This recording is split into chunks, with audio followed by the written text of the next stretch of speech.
مادر فرشته بود فقط بال و پر نداشت، شاید که داشت بال و پر اما خبر نداشت. یا داشت آگهی زی پر و بال خویش، لیک میل جدا شدن زی من و از پدر نداشت. در کودکی به مادر خود خواستم برم یک هدیه، لیک جیب من آن لحظه زر نداشت. زر یافتم به گاه جوانی و آن زمان، جز عشق یار سینه هوایی دیگر نداشت.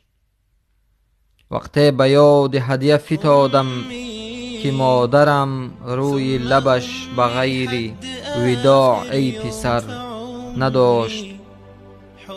مادر فرشته بود پری خود کشاده رفت، از بس علاج پیش قضا و قدر نداشت. مادر فرشته بود دقیقاً فرشته بود، حتی به دوش بال و پر هم اگر نداشت. أعمل لها تمثال